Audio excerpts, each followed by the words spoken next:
That's the whole point, surprising them, showing that we can show and prove young black male can accomplish anything. That's what I want to do.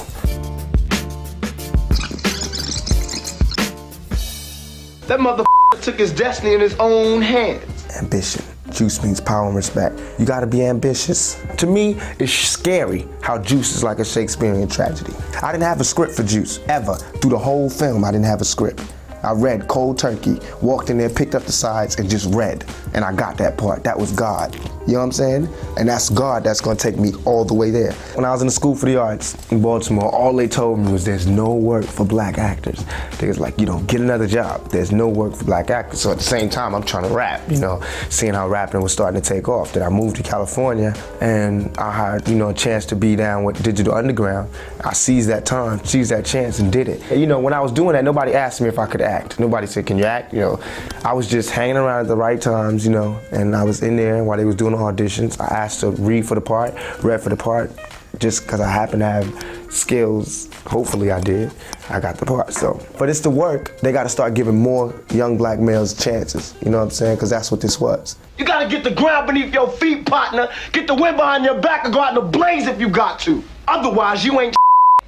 You might as well be dead your damn self. The film is talking about very real problems that happen in today. Whether we talk about them or not, whether we have a film about them or not, they're gonna happen. And whether the movie is a black film or a Latino film or Filipino film, there's gonna be violence at the theater, if that's the case, you know what I'm saying? But it's not Ernest Dickerson's Juice that makes people go and fight. And that's what's so stupid. And it doesn't take a 20-year-old young black man to tell the whole world to get off this violence at the theater thing. Then that's what I'm gonna have to do. It's a double standard because every movie that's out today, there's a gun, and nobody notices that except when it happens with a black film. Nobody notices the red or the blue in the poster unless it's a black film, and that's what really ails me about today's society. Is it really that deep that we can't release a film without this violence in the movie thing? I mean, that's real stupid.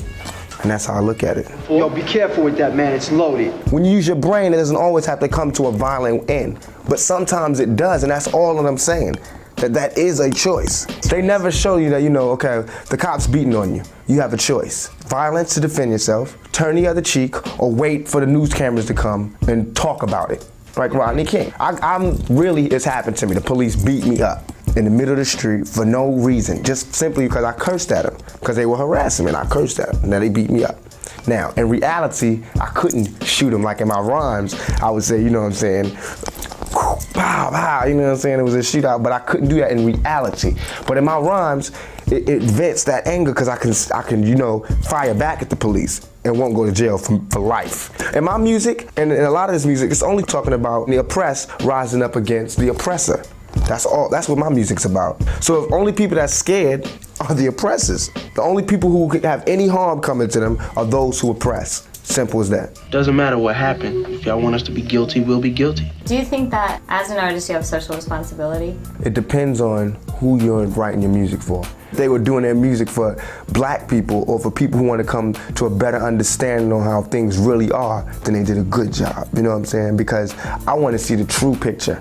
You know what I'm saying? I don't care if he feels uncomfortable. Because what about when I felt uncomfortable for 400 years? Then now all of a sudden it's bad to talk about some real. Anytime somebody pulls a trigger or there's any kind of gunshot, everybody starts running for cover. But everybody's really doing all this shooting in the streets. You know what I'm saying? All this Iran-Contra stuff and that war, all that's violence to me. That's real violence. What we're talking about is fake violence. All this, what we're rapping, it happens in the streets, but us rapping about it is not the violence. And the movie about it is not the violence. You know what I'm saying? It's an adventure world that we are creating. What we're doing is using our brain to get out of the ghetto any way we can. So we tell these stories, you know what I'm saying? And they tend to be violent because our world tends to be filled with violence. I got more control over your life than you do. How you figure that? I'm letting you breathe, ain't I? Now it's your responsibility to be a role model. Right, and that's why I'm doing it, yes. But it's my responsibility to be a true role model and show the world my faults as well as my good points so that no one can ever use my faults against me like they do every black man. As soon as you make it, they start, bring something to make you down. I know what my faults are and I let everybody know them. You know what I'm saying? Tell me that wasn't just I only want karma. I only want what's mine, what's meant for me to have. I'm happy with what I've done thus far. I could leave now and be totally happy. I'm on film for life. And I could have the ability to put a memory into somebody's head, to a child's head, like Cooley High did for me. You know what I'm saying? I can affect somebody. That's what I wanted. Now, if I get more, then I'm blessed. But if I get less, I'm cool. You know what I'm saying? They can't take anything from me. I don't want for me. I want for my people. I want for young black males. I want to start a youth movement again. You know what I'm saying? And it's not that when I keep saying young black males, it's not like we're anti-white. But everybody has to agree that that's who need it right now. Is young black males. They're in need. And I want to help. Young people in general, but you can't front. Young black males in a state of emergency. Young white males are not endangered species right now. And if they were, then I'd be trying to help them. But they're not. Young black males are. So that's who we need help with. There's nowhere for me to go up. It's just straight. I gotta go up and explode. I gotta blow up. I have to. Because I got so much to share. I got so much to give to my people. You know what I'm saying? We got so much. We got a lot of talent. I'm drawing upon them, using them as power. I'm using the spirit of Huey Newton, the spirit of Malcolm X. I'm using all that. Fred Hampton, all that to get to where we're going. I think we could do it because I feel it. I feel it in my heart. And I know because God gave me juice.